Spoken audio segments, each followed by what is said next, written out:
And we are back here on Patriots 4th and 2. I'm your host today, Derek Havens, and joining me as always is Mr. Steve Balscherry. We are both PatsFans.com bloggers. Joining us today, I guess today we'll be discussing a couple of different additions to the Patriots coaching staff, some rumors, team news. We got a lot to talk about. The offseason is here for us, Super Bowl around the corner, but man, we still have a lot to talk about. Steve, how we doing today? Oh, we're doing great. It's a beautiful day in the neighborhood. And, there's no such thing as a dull day in Foxborough. So, um, they've made some hires and, draft talk is permeating the airwaves, but free agency just might play a big hand in all of that, right? Absolutely, absolutely, and I'm looking forward to that. Obviously, I know a lot of the other, a lot of NFL fans in general are focusing on the Super Bowl and maybe their Hmm. team's in it. Maybe they're focusing on their own team stuff, but you know that this is around the time of year where the rumors and the whispers start, Steve. It's you have that that week break before the Super Bowl. You got the Senior Bowl going on. You got new players, player agents, and reporters, and everyone's down there talking and whispering and figuring things out. And I think the one of the most fascinating things about this time, Steve, is that you start to gauge where fan and media hype on a certain college prospect meets kind of NFL reality. And what I mean by that is you when you you don't have to like every NFL analyst, obviously, right? But we all have our favorites, and regardless if it's Daniel Jeremiah or Lance Zerline or whoever the Mel Kiper, whoever the analyst is with their mock drafts, you start to see what or I guess you start to see through their mocks what they're hearing,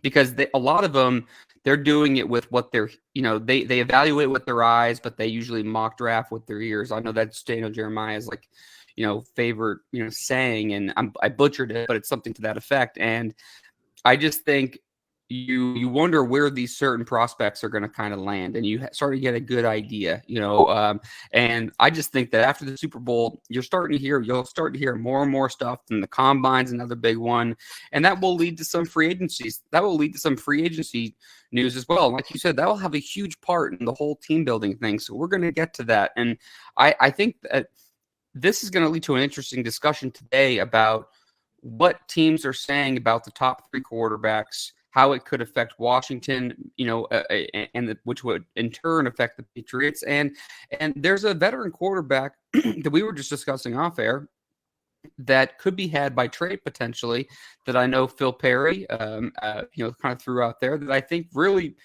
at least lends to an interesting discussion, Steve, at the very least. So we'll get to that in a second, but I want to start with Ben McAdoo. He joined the Patriots staff. He's going to work as an offensive assistant closely with AVP Alex Van Pelt. They spent some time together in Green Bay, so have some familiarity there. Obviously, McAdoo's head coach stint with the New York Giants didn't go great, but he is well-respected offensive assistant around the league.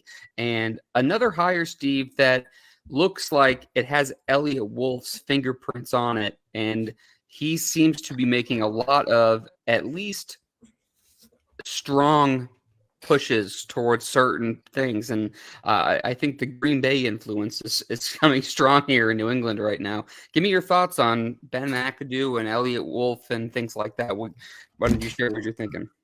Believe it or not, people in Massachusetts may not want to hear this, but I have a mosquito in here. There's nothing all around me. So anyway, no, I know a lot of people aren't um, excited about the Van Pelt and McAdoo hirings. I think it makes sense for the Patriots because, Mayo's a first-time head coach. He has a first-time defensive coordinator. He's looking for some experience also in trying to write the offense because, as we all know, the offense was a mess a year ago, right? Mm-hmm. So, um, So I don't have an issue with that. And I know, like some media guys, they could have hired, Bill Walsh, and they'd be complaining about something about that hire. So, Sure, you that's what know, we do. yeah, yeah. So, I mean, the bottom line is, we don't know how it's all going to work out. It could be a disaster again. It could work out quite well. But, if they're leaning toward drafting a young quarterback, then you want some experienced guys who work with quarterbacks. And that's what I like about, the hiring with Ben McAdoo. He's worked with quarterbacks, all over the league. He spent several years with, Aaron Rodgers. So, um, you know, um, we'll have to see how it all works out. And, we don't know how they're going to break this down. If he's just going to be like an advisor to the, offensive coordinator, or is he going to do a lot of work with the quarterback room? And I think that might be a really good idea. And, when you think about it, they have two, or actually three, if you count Rourke, young quarterbacks who have not really lit it up, right? Mac Yep. Jones had that one rookie season. But since then, his career path has taken a steep angle downward. Bailey Zappi, just, I mean, they cut him in September, and then he started the last, whatever it was, 6-7 games Yep. down the stretch. But I mean, he wasn't wowing anybody either. So I think it's pretty clear, Steve. They're trying to they're doing what I kind of was hoping for, and what a lot of people were hoping for, which is overhauling the offense. And they're starting with the coaching staff. I'm not saying they're doing it necessarily the exact way I was hoping for, but but they are overall. I mean, it's going to be totally different. And I think McAdoo's hiring, to me, I don't know how you feel about this, but I think McAdoo's hiring, it kind of gives me the indication that that AVP, and which I really love that nickname, just so much easier. I really like that. It feels like at least he's bringing in his own guys, because we talked about this off air a couple of times about how that's where it felt like the rub was with Bill O'Brien early last year. It's like, I think everybody in the building last year for the Patriots thought the year was going to go just vastly different in so many different layers and levels. And I think for Bill O'Brien specifically, I think in fact, I'm pretty positive he was excited to come back. He wanted to come back. He wanted to be back in the with the Patriots and in this area, or in that area, I should say. But he was upset, I think, with how the year went and him not being able to control a lot of his staff. And I think Mayo and Elliott Wolf and the Crafts and whoever else is making decisions right now for the team was just like, hey, we got the first-time head coach, like you just said, okay, with Mayo. He's a defensive guy. We have some defensive guys. We feel like the defense, we're gonna be able to figure it out. Okay. Offensively, we need some more direction, but we know we can't stick with what we had and we've had the last couple of years. Let's totally change course. And hey, it could have been Josh McDaniels, but maybe they were worried.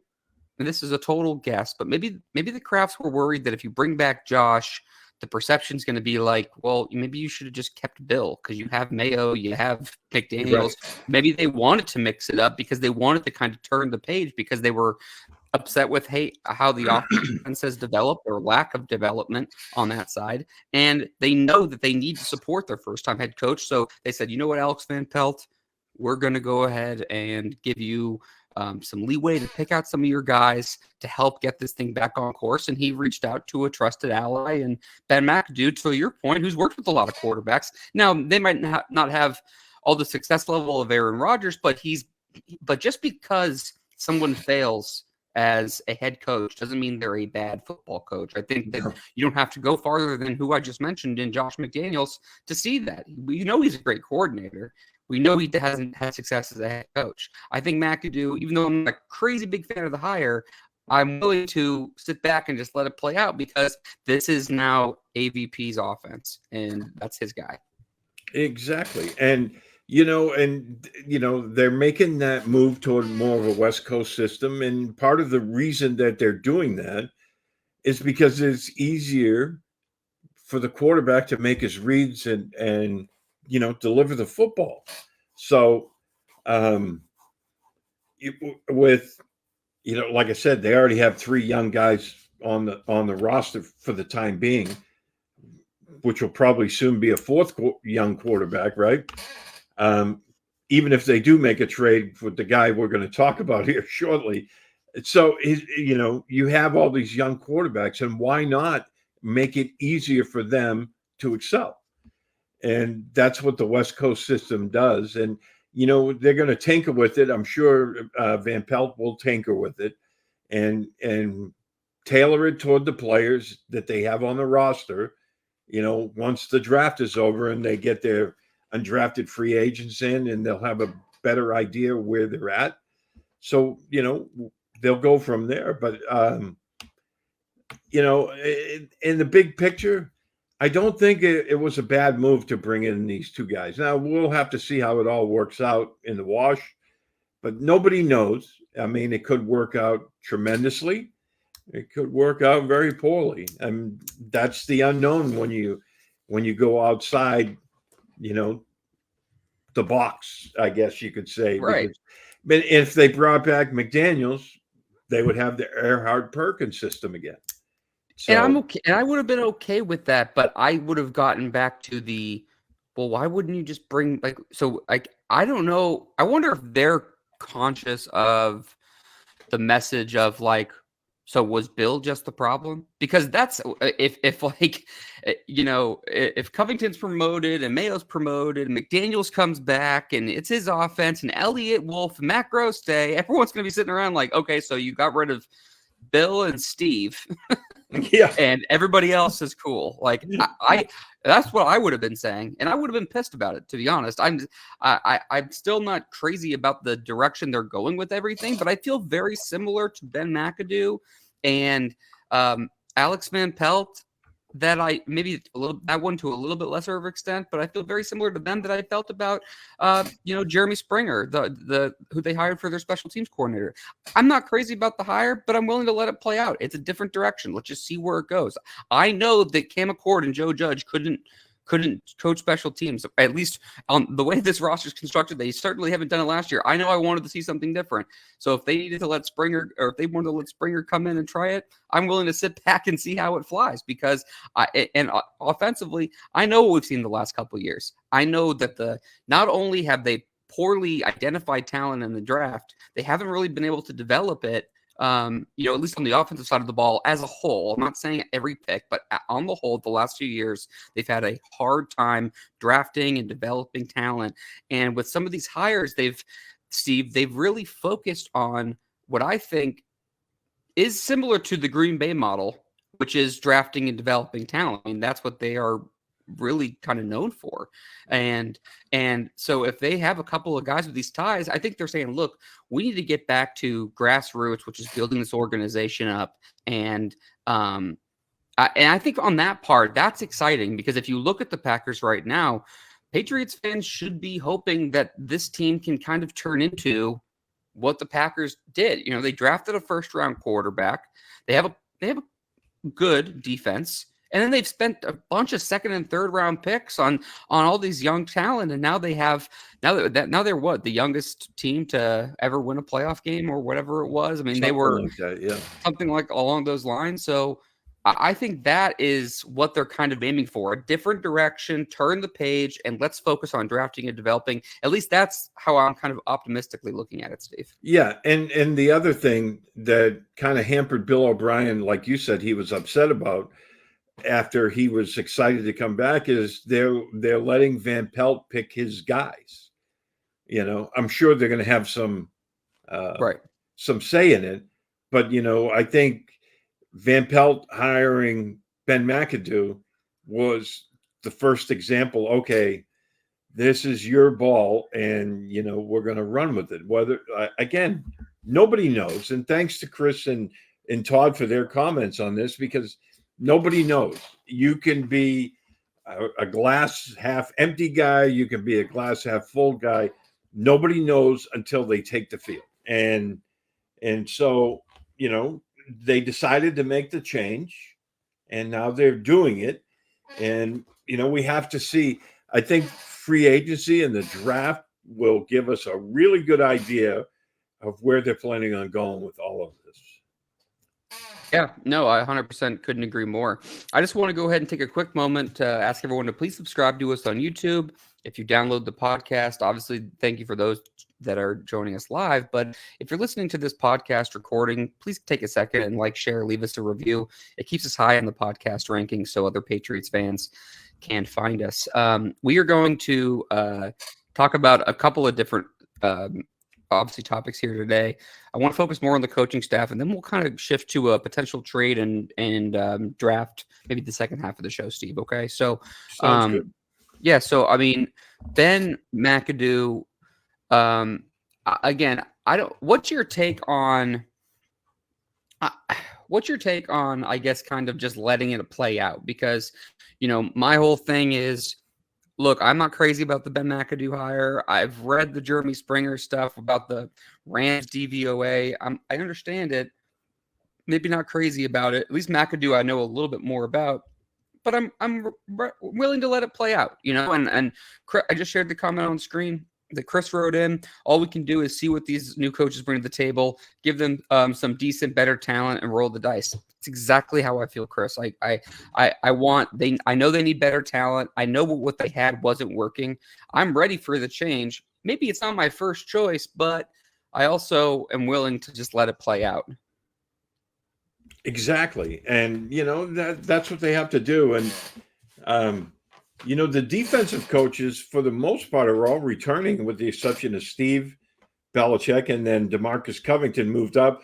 They hired another interesting guy, Jerry Montgomery, and again, also the defensive line coach with the Packers as well. Yeah, for 9 years. So there's another Green Bay element to this. Now, the Packers have taken a lot of first-round talent on that defensive line. Kenny Clark's one of the better defensive linemen in the league. Devontae Wyatt from Georgia a couple of years ago.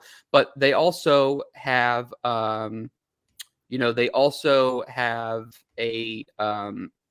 would say, a really good, steady kind of rotation of defensive linemen. Even if they're not stars, they're getting things out of their defensive linemen and they're developing them. And again, you go from McAdoo, AVP, Montgomery, Elliott Wolf. I mean, you're up to 4 that all spent some time with the Packers. I don't know. It's a theme. Maybe I'm reading into it much. Maybe I'm not, but Montgomery's pretty well respected. When Joe Barry, the old DC, got fired, they moved him. I think it was just time for them to kind of move on, and he was there for a long time, as you mentioned, 9 years. I don't know if there's news about Brian Belichick, though, Steve. Right? I think that one's still up on in the air. staff. I do want to mention, and I wanted to mention this quickly. It kind of segues into it.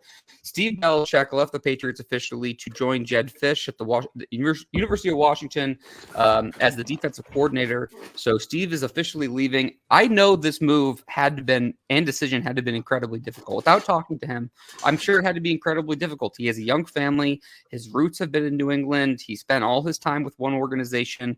I know that it wasn't even reported. I mean, Mayo confirmed it. He had the opportunity to come back. I think we all talked about how he was waiting to see what his dad was going to do. It looks like his dad's not going to be a coach. It feels like, and so Steve probably felt a little awkward. Steve, he probably felt a little awkward going back to the building. And I think it's good for him to branch out. Obviously, Jed Fish was with the Rams quarterback. With the Rams as a quarterback coach, I believe, and then he came to the Patriots where they won the Super Bowl versus the Rams, and then he went to the University of Arizona, bear down, and then moved over to Washington after doing a good job with the University of Arizona football program the last couple of years, taking it from literally the ground floor back to some kind of life with that program. But this is not an Arizona Wildcat football podcast. This is Patriots. So, any thoughts on Steve as the DC to Washington, Steve? I think it's a good move for him. And we'll have to wait and see if Brian follows him there. But as of today, he's still on the Patriots staff. Sorry about this. Jeez. Okay. Just love when work just has to interrupt the show. We're having such a good discussion. Let me ask you a question, Steve. Would it behoove Brian to stay with the Patriots now that his dad and brother are gone? Or go with his brother to Washington, also branch out? Like, what do you think would be better for him? And honestly, the best answer is probably to go somewhere totally different and also kind of establish his own if he wants to. I don't know what he wants to do. I think he's still going to end up working with the safeties here if he stays, but I know that's not confirmed. Yeah.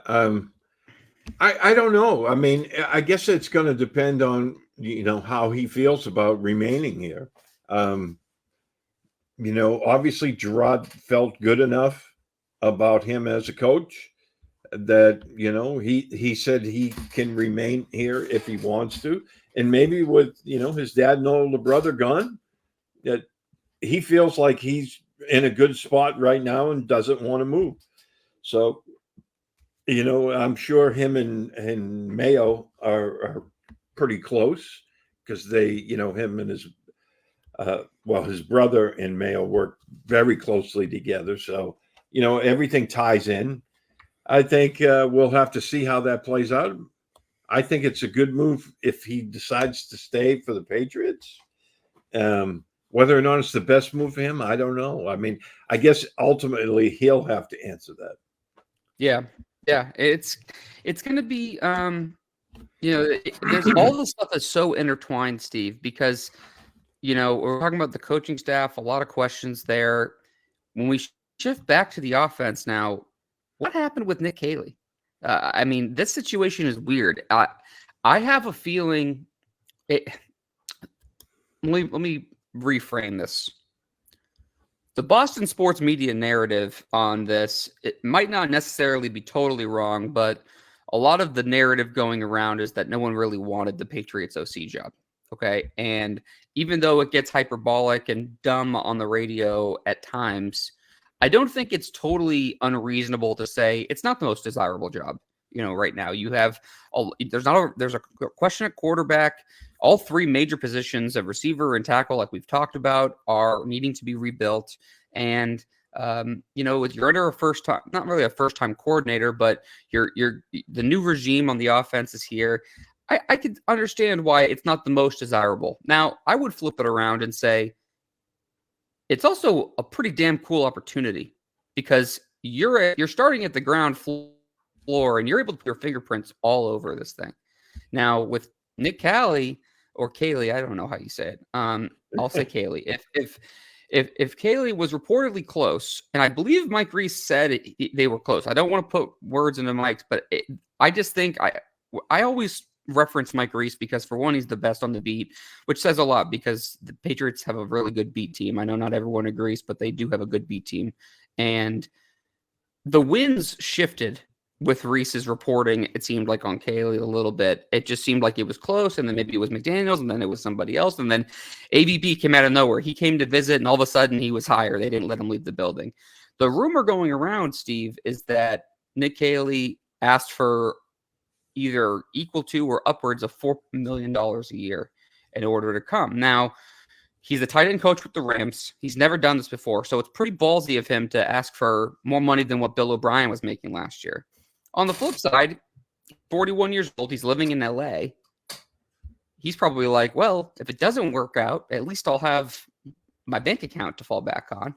But and if it does, I'll be able to on my way to being a head coach because that's how it is in the NFL these days, and I'll be stinking rich. So I think it was just kind of a bold move that he was like, hey, if I lose it, I'm happy where I am. But what's your thoughts on that whole narrative, Caley, the reported money? Yeah, I mean, good for him. I mean, he felt like, hey, I feel like I'm worth this much if you're going to hire me as a offensive coordinator, and why not? Right? Why not? Yep. Why not ask for it? You have a good job. If they turn you down, then you still have a good job. I wouldn't want to live in California with the tax situation, but now I could very well see him asking for a big race in LA because of the tax situation. But, I think the main sticking point with the Patriots with him was the fact that he hadn't worked with quarterbacks before. And, first time head coach, like we talked about, first time defensive coordinator. They probably didn't want to go young all the way across the board there. So I think they were more looking on offense because it was a mess a year ago, that they were looking for someone with more experience doing the job. And as far as the media saying it's not the most desirable job, to an extent, I think that's true. But you know what? Like you said, they're at the bottom. They were considered one of, if not the worst offenses in the NFL. They need help across the board. What better way to get your name out there than to build something from the ground up? Because I don't hear many people saying, oh, well, they're just a quarterback away, or they're just this. I mean, they need help across the board. So, offensively. And if you're, an offensive coach, I would relish the possibility of building that up. Because what happens if they hit it out of the park this year with free agency and the draft? And then all of a sudden the offense goes, I'm not saying it'd be a huge jump going from, 32 to 15. And then people will be like, wow, this guy did a great job.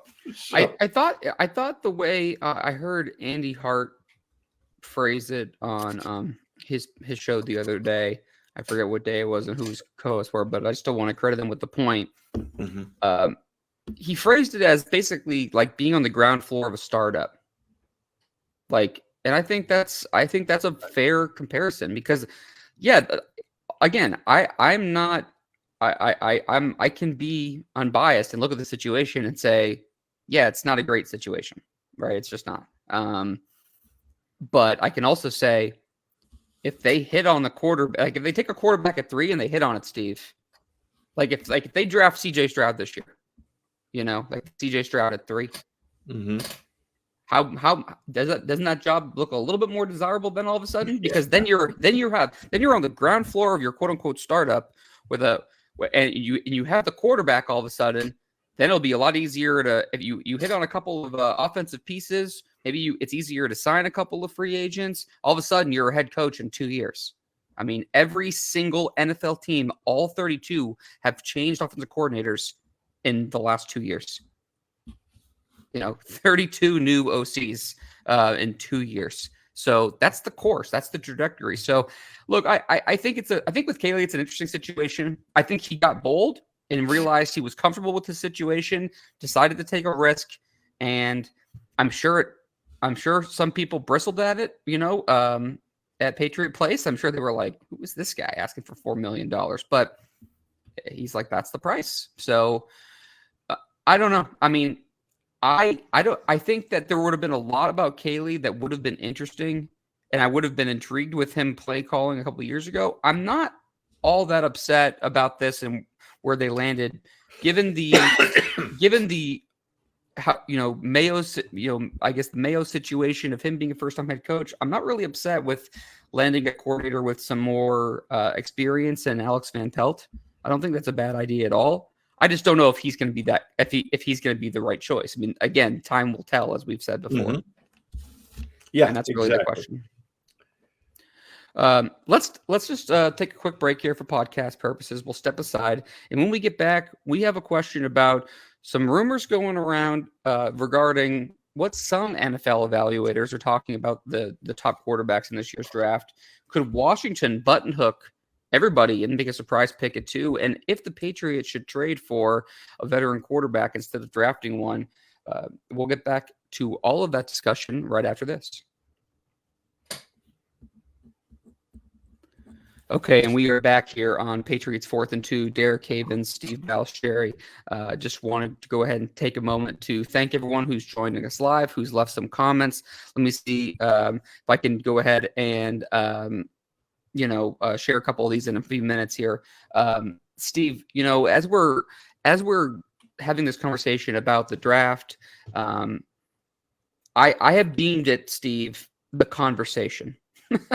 The conversation is what the Patriots should really do at 3. And it's really sparked a lot of really good debate between fans, between media members, locally and nationally, about what's the best situation. Unfortunately for the Patriots, they're in need of all 3 major positions on that side, but it's like a chicken or the egg thing, and the conversation has sparked some really interesting debate about, whether you should take maybe the best player in the draft in Marvin Harrison, whether you should take a very safe pick at an important position so your quarterback's protected to Joe Walt or Renolu Fashanu even, and then, or if you just need to take the quarterback and say, hey, a good quarterback can elevate guys around him and cover up for some mistakes on the line. If he's the guy, he will go ahead and rise himself early in a Drake May, Caleb Williams, even though that's more unlikely, or Jaden Daniels. So I think that conversation, Steve, is fascinating, and it will be one that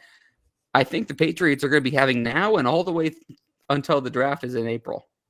Exactly, and which leads me to a question Russ wants to ask both of us.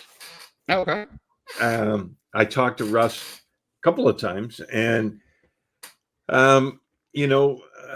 there was a report out, I think it was Ben Volen, that said Jonathan Kraft wants a quarterback at number 3.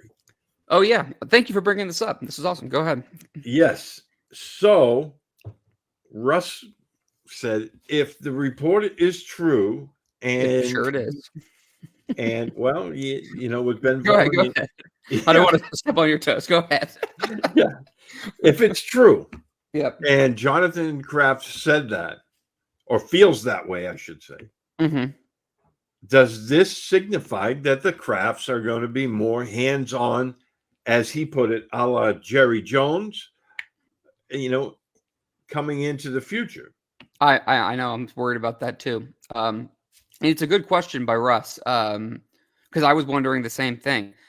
The reason I think it's so true, Steve, honestly, the biggest thing is the Krafts are in business. The Patriots are their brand. Who is the face of the brand right now? It was Bill. After Brady, it was Bill. Now Bill's gone. They want a hood ornament for their franchise.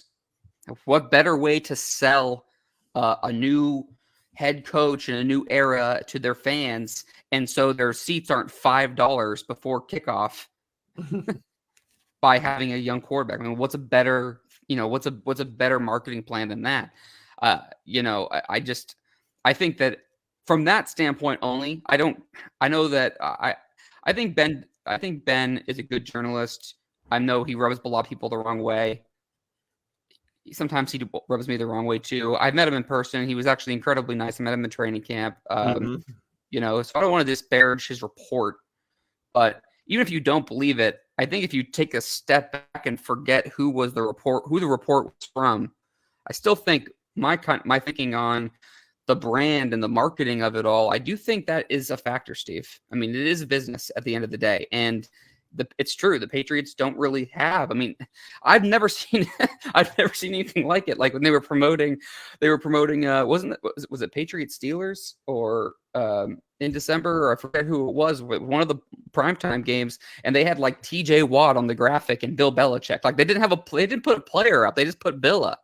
I think that there's something to the Patriots, maybe the Krafts, wanting it. I mean, look at that. They move on from the greatest quarterback of all time, and he goes to have success somewhere else. It pissed them off. Then Bill is still kind of the face of the franchise. Now he's gone. They want someone they want to add some excitement to the fan base, and they want to be able to promote their brand. What are your thoughts? Absolutely. I think there's something to be said for that. And it was funny on Radio Row yesterday. Michael Lombardi was asked that question, in a roundabout way about Jonathan wanting, a quarterback, and he was asked, "Is that a bad thing?" And he was like, "They own the team. They have every right to have a say in how the team is run. Not Right. making I'm paraphrasing here, but he wasn't saying about in-game strategy or play calls or anything, but they can pick and choose who they want on the football team because they own it. That's what Right. And I think it's totally fair of them to say they want a new quarterback. And if they said, guys, look, I don't know what, like I don't think it's unrealistic to say that, look, Gerard, look, Gerard, I don't know what you guys are going to do with the draft, and you guys will build this team. We have full faith in you, but we really need to either sign a quarterback, trade for a quarterback, or draft a quarterback high. We need to put a face to this franchise from a player standpoint and turn that page, because Mac Jones wasn't it, and we need to move on, and it's a new chapter here, so we need to bring some energy to it. I don't think that's a weird conversation or want from an owner, and it makes sense from my standpoint. Yeah. Now, if they're going to get down, in the trenches and start making, other type of calls than like Jerry Jones does, then that's when you run into an issue, I think. And so, no, I don't think it's outrageous for them to say they want a quarterback. Yep. So I just thought I'd throw that out there because Russ brought that up. Yeah, it's a good point. It's a good point. And I think it's the right call because Bill had unlimited authority in the past to run the entire football operation. And, Russ feels they're trying to take that back. Yeah, I think to that point, to that point from Russ, I think that NFL owners across the league are trying to take it back. It's not just the Patriots and Bill, although that is a factor. And look at a lot of the structures around the league. A lot of these older coaches, now it's younger coaches. They want to put together a system. And I think, and I'm a firm believer in like, for one, the triangle of foundation of any franchise in the NFL is going to be owner, GM, coach, or you could say, GM, coach, and quarterback even. But you need to have basically those pillars, or whatever. And I think league wide, they're trying to take back more players or power from just one person and have the owners have some power. And now I think that there are some cases where it could prove to be good, but I think there are some cases. I think you look at Carolina's David Tepper, for example, with the richest owner or one of the richest owners in the NFL. And I think it's, I don't know if his money could almost get in the way sometimes. I think Jerry gets in the way in Dallas sometimes, but a lot of the time, a lot of people. The funny thing about the Cowboys over the years is it's almost never a talent issue. Like, I'm not saying they're always the best team, but they usually, as much as maybe Jerry interferes, they usually put together a pretty talented roster. It's usually about performance or about coaching and those kind of things, but talent is usually never lacking. But if the Crafts are gonna say to Gerard, hey, look, we trust you to build the team the way you want to build the team, but we really need to have a quarterback that's gonna be a face of the franchise. I don't think that's unreasonable. If we find out Jonathan Kraft is making decisions on second round receivers, I'm gonna go to Foxborough myself and choke somebody out.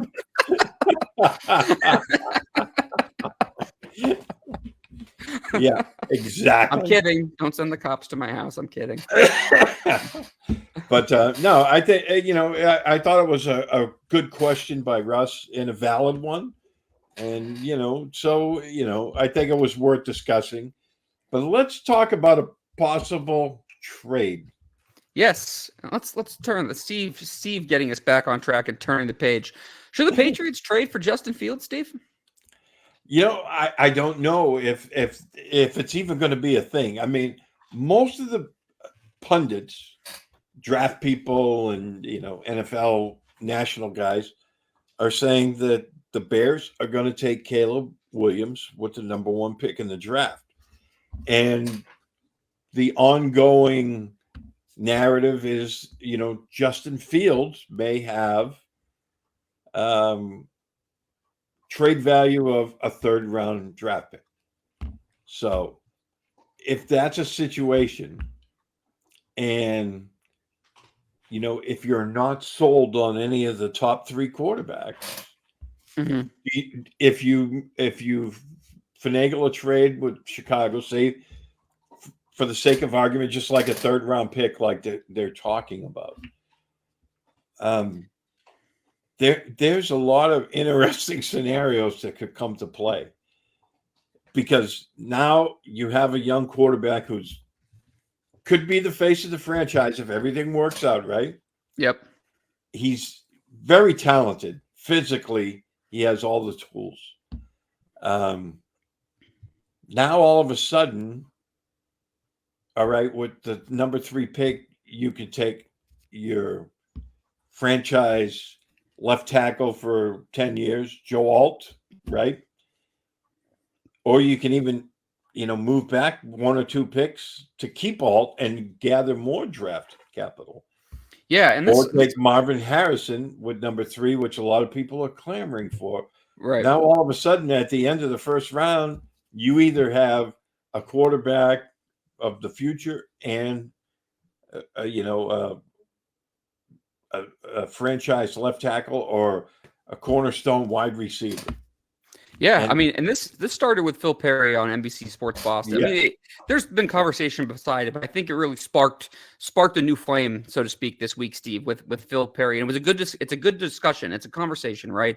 And look, Justin Fields. I think the nice thing about Fields is, for one, he's still on his rookie deal, but you will have to pay him soon. I mean, that's there's a trade-off there, right? I think with Fields, you can see that he wasn't, just like Mac Jones didn't necessarily get a fair shake. I don't think Fields did early either. Now, the great thing about Fields, what I think the pro making the trade for Fields, I guess the argument for it would be he's gotten better every year. And I think even last year, he took a step up in the second half of the year. So we've seen progression from him, which is important. And I don't think if he does get traded, it means the Bears are going to take probably Caleb Williams number 1, or at least a new quarterback high. And if they do that, I don't know. I without knowing the kid, I have a feeling he'd have a chip on his shoulder. Maybe that's added fuel to the fire. I don't know. I'm not saying he'd put it all together, but look, if the Patriots are, it goes back to this, Steve. If the Patriots are not sold on Drake May or Jaden Daniels, whoever's there at 3, I don't want them taking a quarterback. Okay, this has nothing to do with Justin Fields. This is just how I believe. I don't want them taking a quarterback if they don't think, just because they need one. Okay, I would much rather take Joe Alt or Marvin Harrison and get a player at a premium position that I feel like is going to be a very good pro than just to risk a quarterback. Now, if they think Jaden Daniels or Drake May, could be a franchise quarterback or a good talent, then go for it. Because I think Drake May in Alex Van Pelt's offense makes a ton of sense based on things they did in Cleveland. So I think that would be a great fit. I still like May over Daniels, at least for now, but that's a kind of a different conversation than all this. But I thought with Phil's conversation, if you trade for Justin Fields, now you, like you said, if you take Joe Alt in round 1, you could. There's going to be a good receiver there in the second round. Okay, and vice versa. Marvin Harrison and probably good tackle. Yeah, you're right at the top of the second round. So 34. Yeah, so you're going to have some really good wide receivers that are still on the board. It's not going to be Marvin Harrison, obviously, but there's still going to be. This is a very good class, for wide receivers. So Roman Wilson, it looks like a Patriots kind of player, at least in the past, and a player that opened up a lot of people's eyes during the Senior Bowl, and someone who I'm really interested in, and he could be there at 34. So you could go ahead and land Joe Walton, Roman Wilson, and Justin Fields. I find that fascinating. Or you could look at it and say, hey, it's Justin Field, Marvin Harrison. Looks like he gets to play with Marvin Harrison after all, just not in Chicago. Yeah. And then you're at 34. And don't forget, I'm kind of hoping for it because I think it would just be exciting. But I would love for them to move into the first round again, like go up from 34 into like the mid 20s and move up and go get somebody. Like that would be exciting to me. And I'm expecting some fireworks. I forget the fan side of it. I think the Crafts want to give fans some kind of fireworks this offseason. I think they're going to spend money. I don't think a trade's out of the question. I think that's why I think a quarterback will be here. I think a draft day trade or something like that. I think they want to rebrand this team and market it the best way possible, Steve. And so things like this, I wouldn't just totally poo-poo. Now, the question is, do they think Justin Fields can be better than what he is? Because if Fields is not going to get any better, then I would say, well, then he's not a good enough quarterback. Right. You can do better. If you think he can get better and you're not quite sold on these quarterbacks, I don't think that's a terrible plan in either way, because as much as I want a young rookie quarterback, Steve, I also could look at it and say, whether you take the receiver or tackle, whatever order you take them, first or second, I think you can get whatever combination to this. I think you can get a lot of good combinations with a good tackle, good receiver, helping whatever quarterback there is. So if you can add Justin Fields to that, and if it doesn't work out, at least whatever quarterbacks after that, they're in a better position to succeed, Steve. So the argument and the discussion is fascinating to me. Yes, and Phil brought that up with his mock draft. Mm-hmm. And I mean, again, I'm pulling it up on my phone right now, actually. Yeah, it totally it is a good talking point, because it's a distinct possibility that Fields will be on the trading block. I mean, if they draft Caleb Williams, why would you want to keep Justin Fields there? I just don't think that's a good move. So, yeah, it's definitely worth discussing, because if you do that, by the end of round 2, you'll have, your quarterback, your left tackle, and your wide receiver, all in place. And now you're out of the third round. But the other thing that, like we mentioned, maybe, with their first pick at number 3, they slide back a few spots. Yeah. And let somebody else move in there, and you gather more draft capital. Sure. And then the opportunity might be there to jump back in.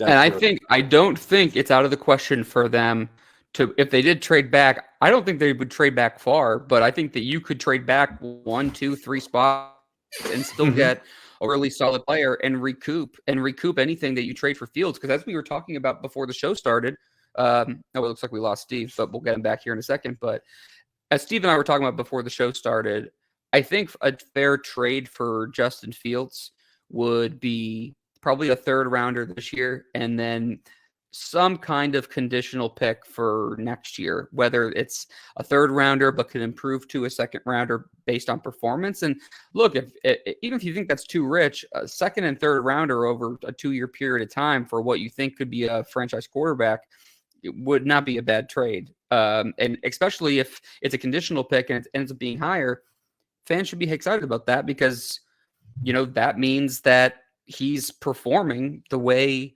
that you're hoping for, which is improved. So, I think that the compensation for Fields really is kind of the interesting point, or another interesting layer to this, Stephen. I was just talking about our off-air conversation before the show started about compensation and conditional picks and stuff like that. And I'm just wondering what is, what his market's going to be, who else would be interested. I think the Falcons are a sneaky team for Justin Fields. Maybe not that sneaky. It's his hometown. He obviously, I think he would like to play there, and they have a lot of talent around him. They just need a quarterback. So I think the Falcons are probably the Patriots' biggest competitors if they do indeed want to make that trade. I know this is just hypothetical and we're just talking about it, but I do think the Patriots should at least kick the tires on the conversation. Oh, yeah. And, it'll all depend on like you said, compensation, or, how everything works out and how they feel about these young quarterbacks. I mean, If indeed Chicago's going to take Caleb Williams, then the two next guys up there will either be Jaden Daniels or Drake May. I was high on May all year long, but then I've been hearing all these mock drafts saying they're going to take Daniels. So and again, it's all speculation at this point, but it all comes down to how they feel. And I like you said, and I give you total credit for this, Drake May fits what we believe, Van Pelt and McAdoo are going to roll out for an offense. Yeah, I think that May makes a lot of sense. I mean, he's the best in-structure quarterback of the top three. We've been saying that for a while. I mean, the conversation about Caleb Williams playing kind of backyard football is what makes him great, and what a lot of people got worried about as you watched him this year because he plays so. He just obviously he plays that. I don't want to compare it to Patrick Mahomes, but they have very similar qualities. But heck, Big Ben wasn't always an in-structure quarterback. He was kind of a backyard footballer, just a totally different body type. Yeah. I think I want to give Phil Perry some credit though, because I thought the conversation was good. I want to read a quick excerpt from his mock draft as I pulled it up on my phone. He prefaces this by saying, as long as the Patriots aren't sold on Williams, May, or Daniels, and I think that's a good caveat. We talked about that early, but a quote from his mock draft here is, but in short, he, meaning Justin Fields, would be a bridge quarterback with some upside. He would be the kind of player who'd help you navigate what could be a difficult 2024 with a shuffled offensive line and a playmaker group loaded with question marks. He has the athleticism and arm to create out of structure for a first-time offensive coordinator too. And I think that's fair because even if you're not sold on one of the guys, I think Fields is the most intriguing option because his price will be cheap in terms of compensation, and you can focus on other positions for the rebuild, because I do think it's going to be a tough year. Some people think that they're going to just jump back into like 7 or 8 wins. I don't know why we're eliminating Bill Belichick from the conversation and all of a sudden adding wins to it.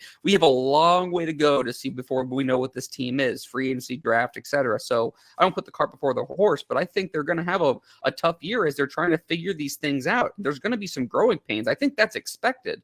But I thought Phil's line, Steve, was interesting because he's like, well, at the very least, yeah, it's a bridge quarterback, but it's kind of an exciting one with some upside, and it's a roll of the dice. But if it hits, you could get a steal, and then you could you end up really moving the rebuild along faster than you anticipated. Really, anyone anticipated. Absolutely. So, I mean, it's a really fascinating conversation by Phil. I'm sure we're going to have longer conversations with it. Because once free agency starts, we'll know, how they're planning on going forward. The end of free agency.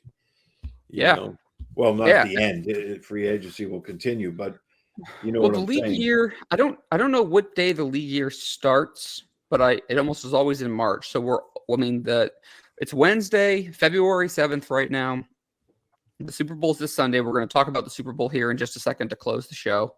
The league year will be in March. Again, once the combine comes around, there's going to be more rumors, more whispers, things like that. I will guarantee this, that there's going to be a storyline that a lot of people are going to be talking about that it's not out there right now, that comes out of the combine, because it does every year. There's going to be a player that shoots up the boards that no one expected, a player with some medicals. There could be some rumors about a trade. There's going to be buzz, okay? And one of the buzz things that's going on before we get to the Super Bowl, and I think this firmly impacts the Patriots, is the rumors going on right now is, Caleb Williams to 1 to Chicago. That's what a lot of people have thought for a long time.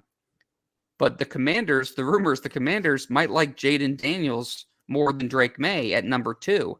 And if that's the case, then Drake May would go to 3.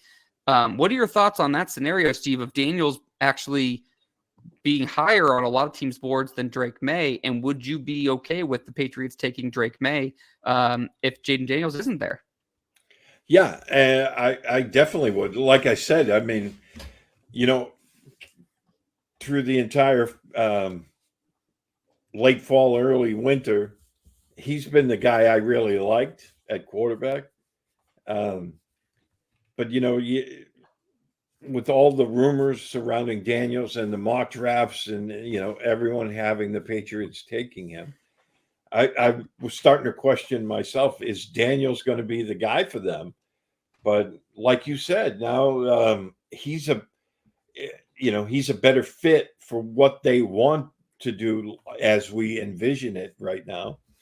And things may change. And if they draft Daniels, Hmm. then they might just turn around and change how they proceed. Yeah, were thinking of proceeding, I should say. But anyway, it's fascinating because there's so many variables at this time of the year. We could sit here and talk for a month about the same stuff. And because there's so many different avenues they can go with this. That's why I think it's awesome. I would be very happy with Drake May. Yeah, I would be thrilled about this situation. I'm intrigued by Jaden Daniels, and we'll talk more about all the quarterbacks in detail later because we'll start doing our prospect breakdown probably relatively soon. But I think that there's a lot to the Jaden Daniels offers a lot of intrigue, and I know that he's coming off a great year, and Drake May is coming off a year where that was kind of underwhelming. I still think that May has a better NFL skill set. Jaden Daniels is a little thinner. May has a better build, great arm, still mobile. I just think he fits so well. But yeah, there are risks. I mean, there are definitely risks in all three. I mean, I've said that for a while, and I know a lot. I know I'm not alone. I know a lot of people have. I mean, that's just the reality of it. But we'll get to that. I do think that I just thought it was an interesting conversation that some of the rumors out of Radio Row the last couple of days have been that don't be surprised if Drake May isn't number 2 on or 1 or 2 on some people's board, that he's actually 3. So I think that's something that I don't think many people are talking about. And that again, I wonder if that storyline, Steve, gains steam as we get into the combine. But let's end the show here with our Super Bowl prediction, Steve. I was just pulling up on the DraftKings Sports app what the line is currently right now. So right now, Steve, the over-under set at 47.5, and the 49ers are favored by 2, which is fascinating on a couple of different levels. You're looking at Patrick Mahomes being an underdog again. And I don't know, Steve. I mean, what are your thoughts on the game? My first takeaway is I've been really impressed with the 49ers all year, but I might be more impressed by how the Chiefs have won these last couple of games. I think they've beaten some incredible talent along the way. I know the Dolphins are talented. Bills on the road, the Ravens. We talked about how the Ravens really beat themselves, and the Chiefs kind of let them do it. And the Mahomes-Kelsey connection, it was all very Patriots reminiscent of what they've done. And you just see that they are just kind of locked in. I don't know. It's going to be a tough one to pick, Steve. Yeah, I think it's going to be a great game. It ultimately will come down to, which team makes mistakes, and even more so, who gets the ball last. Who gets the ball last could be the the ultimate deciding factor. I mean, both defenses are really good. Not perfect. Both defenses are really good. I mean, is Mahomes going to outdo Purdy? Probably. But if Brock Purdy doesn't make any mistakes and keeps it clean, the 49ers are better top to bottom, I think. So I think the Chiefs have gotten a lot of they've made a lot of progress on offense, but their defense is still really, really strong. And obviously when you have Mahomes, you have that guy. But man, I don't know. I think 47 is a good number, because I do think it'll be right around that. I was kind of thinking 27-23 in my mind. I was thinking something along those lines. I can't sit on the fence, Steve, so I want to pick the 49ers. I'm just not going to. I just think that we've seen the last couple of weeks that when you have that guy under center, I mean, he's winning. I mean, he's been an underdog and he keeps winning. I know Patriots fans don't necessarily want to hear that. I don't really want to say it. That's just kind of how I feel. I want to pick the 49ers. I just feel like there's something in me that's just like, hey, he's gonna prove you wrong again. I don't know. Yeah, and Mahomes has been, he's been outstanding and at taking what's there and doing what he needs to do. And that's what winning's all about, right? It's not, oh, I'm going to do this and you can't stop me. It's like, I'm going to do what's there. I'm going to take what's there and I'm going to break your heart. And that's what was the hallmark of Tom Brady for so many years. And Mahomes is doing that. Not saying he's up there with Brady. So, put the fire out on the, torches there. But that's what he's doing. And that offense is not as good as it was, in past years. But I think this game will come down to who runs the ball better, because the 49ers, when they get their running game going, that offense is very explosive because they mix the run and the pass so well.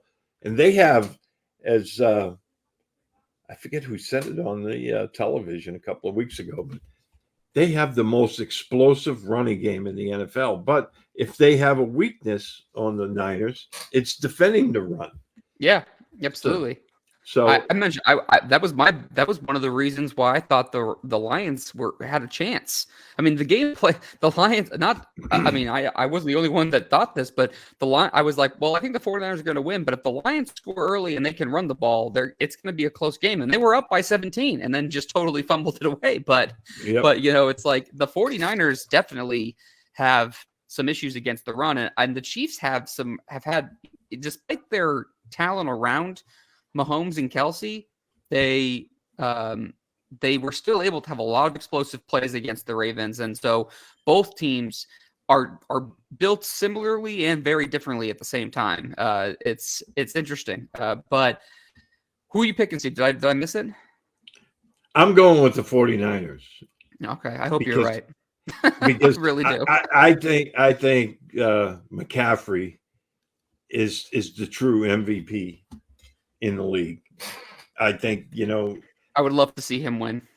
I mean, you look at what he can do running the ball, catching the ball. I mean, he can do it all. I just think, he's going to come up with a really big game. I know that Chiefs defense is really good, but that running game of the Niners, if they get on track, I think they're going to win the football game. Yeah, absolutely. I mean, we'll see. Funny question for you before we share our final thoughts. Favorite Super Bowl food? Oh, chicken wings. Okay, chicken wings will be up there for me. I'm going. My favorite football food ever is buffalo chicken dip. I make a mean one. That's one of my favorites. Chicken wings got to be up there. Can't go wrong with like guac. I don't hate. Because I love food. I love food. Who doesn't? But I'm more of a, like, the Super Bowl to me, I don't want to sit down and have a meal. Like I want like finger food, appetizers. I want to be able to talk to people, watch the game, make a drink, place bets. I want to be enjoying it. And as much as I want the Patriots to be in the Super Bowl every year, there is something to be said to just enjoy the game for the game and not have the stress of the game, if that makes any sense. Oh yeah, because you can just sit back and enjoy it for what it is and take in the whole spectacle. And I think it's going to be a great one too. I think this is going to be a really good game. Yeah. Final thoughts from you, Steve? I'm looking forward to the game this Sunday, and I'm really intrigued with how the Patriots go from here. I just think, like Phil Perry said, the opportunity might be there to trade for Justin Fields. And, you could make because he's already, a veteran quarterback now. You can make your rebuild a lot faster if you have those three, pieces: wide receiver, quarterback, tackle in place at the end of the draft. So, but if they don't go in that way, I'm fascinated again still with Drake May. So, we have a Can lot you to talk imagine about. how crazy it would? Can you imagine how crazy it would be if Justin Fields is still on the Bears roster when the draft hits? Okay, the draft starts. They draft Caleb Williams. All of a sudden, people are like, it's one of those things where it happened, but you also know that the other shoe's going to drop, and all of a sudden the Patriots trade for Justin Fields and then draft Marvin Harrison. Like that would be the crazy thing about the draft this year, Steve. What's going to be kind of weird is maybe not as much as recent years, but you're used to waiting around for a while. Now you're at the top. So it's like the draft starts and it's just going to be fireworks early because there's going to be a lot that goes on. So I think that's going to be really exciting. My final thoughts, which is kind of cool. One of the reasons I'm rooting for the 49ers is I love Christian McCaffrey. I love the way they built their team there. I love the 49ers growing up. I was always a big Patriots fan, always have, always will be. But for some reason, I loved Steve Young when I was younger, which is ironic because I just like him more now. But I I loved the 49ers as a kid. As like my secondary team. Like that was like my second team. I liked having them, like rooting for them in the NFC. And I think it would be cool if Kyle Shanahan and Christian McCaffrey win a Super Bowl together, because it would be just like Christian's father, Ed McCaffrey, did with Kyle's father, Mike Shanahan, won a Super Bowl with the Broncos. I thought that would be really cool to see both of those father and son's relationships. I just think that would be a cool factor to that story. So that's one of the reasons why I'm rooting for the 49ers this week. But let's wrap up the show, Steve. I got to run. We will be back next Wednesday, maybe even sooner, depending on what happens. But we'll plan on next Wednesday per usual. We'll talk. Steve and I will have to talk off air about when we want to start doing our breakdown of prospects. We'll have to look at the calendars and kind of map out based on the draft and stuff, because we're going to need to do a mock draft and things like that. But we're definitely going to get more into free agency and draft heavy coming out of this week as a lot of NFL eyes shift that direction. So we're looking forward to it. I just want to thank everyone who joined us live, who left comments. I'm sorry I couldn't share a lot. My dog was also going bananas, so if anybody heard that in the background, I sincerely apologize. If you are listening to this later, please subscribe to us on YouTube or Apple Podcasts. If you're listening to a podcast, like, share, leave us a review. Keeps us high in the podcast ranking so other Patriots fans can find us. And we'll see you guys next week.